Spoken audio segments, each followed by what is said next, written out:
യുദ്ധഭീതിയിൽ പശ്ചിമേഷ്യ.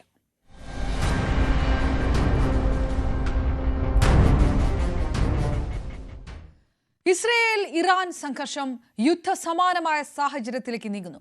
ഇന്നലെയും ഇരു രാജ്യങ്ങളും അതിശക്തമായ മിസൈൽ ആക്രമണങ്ങൾ പരസ്പരം നടത്തി. ഉടൻ ടെഹ്റാൻ വിടണമെന്ന് ഇന്ത്യൻ വിദേശകാര്യ മന്ത്രാലയം ഇന്ത്യക്കാരോട് നിർദ്ദേശിച്ചു.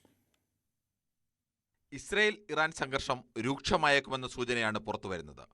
ഇരു രാജ്യങ്ങളും പരസ്പരം കടുത്ത ആക്രമണമാണ് നടത്തുന്നത്.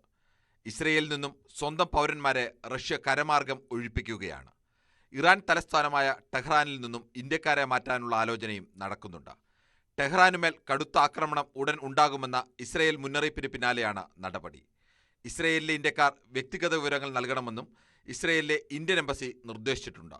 3 ദിവസമായി ആകാശത്തു മിസൈലുകൾ നിറയുന്ന കാഴ്ചയാണെന്നും ബങ്കറുകളിൽ ഭയന്നാണ് കഴിയുന്നതെന്നും ഇസ്രയേലിൽ നിന്നുള്ള ഇന്ത്യക്കാർ പറഞ്ഞു.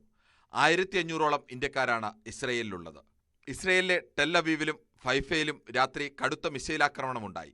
ഭൂഗർഭ അറകളിലേക്ക് മാറാൻ ജനങ്ങൾക്ക് ഇസ്രയേൽ നിർദ്ദേശം നൽകി. മധ്യ ഇസ്രയേലിലെ ജാഫയിൽ യമൻ ഹൂതികൾ മിസൈൽ ആക്രമണം നടത്തിയതായും റിപ്പോർട്ടുണ്ട്. ഇസ്രയേൽ ആക്രമണത്തിൽ ഇറാന്റെ കൂടുതൽ ഉന്നത ഉദ്യോഗസ്ഥർ കൊല്ലപ്പെട്ടതായി പ്രധാനമന്ത്രി ബെഞ്ചമിൻ നെതന്യാഹു അറിയിച്ചു. ടെഹ്റാനിൽ ആണവ കേന്ദ്രം തകർക്കുന്ന ദൃശ്യവും ഇസ്രയേൽ പുറത്തുവിട്ടു.